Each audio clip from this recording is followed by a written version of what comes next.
เอ้ยพี่น้องเอ้ยหอดยามแล้วหอดยามตกกอกตกก้าเลยนี่หอดยามเพิ่นวันเขาวันมุ่งเลยนี่ไปเอางัวเขามาสวนไว้คือเก่าแต่ละปีฮอดฤดูกาลพุ่นเลยเป็นไรงัวอยู่เครือห่วยเครือห้องอยู่โคกปูจูงวกเห็ดเพิ่งวึ่งอยู่ไปอันอีหยังมัดพบขาดใช่บ่หรือว่าตั้งละยังงัว3 ตัวพี่น้องเอ้ยเลี้ยงไว้เพราะเป็นยาบรรยากาศอยู่ไห่อยู่หน้าอยู่หัวอยู่สวนฝนตกแห้งพี่น้องหมดในน้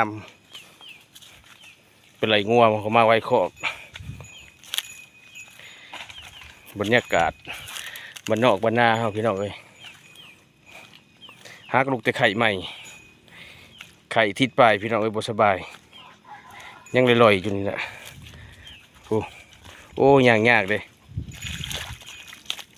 บรรยากาศไปเอางัวมาไว้สวน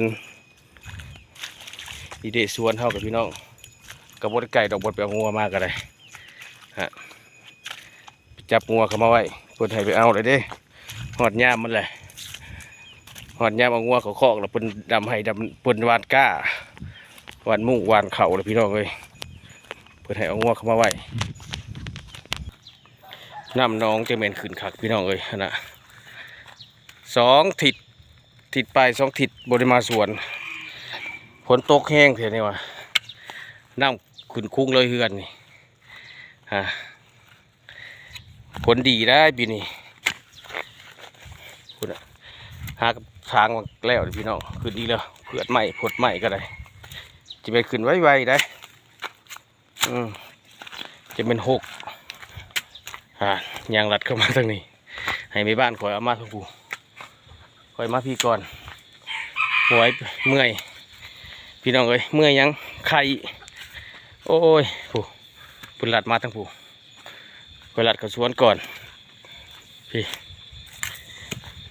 อยู่พี่กับเมื่อทึก2 โตพี่น้องเอ้ยขอบน้อยหลังจากเขามาอะไรพี่น้องนะตัวทึก2 โตนี้ไปหาเชิงนี่พาผู้สาว2 มื้อไปน้ำเอาหากับว่าค้างไว้นี่โอ้ซาไม่รู้พูดอะไรก็ได้หาเขามาไว้จอยปั่นแมวเนาะที่เก่งแย่งอยู่นี่เอาเขามาไว้โอ้ฉีดถิ่มหมดเลยไม่น้อยกินไม่น้อยเด็เปิดมาอยู่คอกใหม่ได้บาทนี่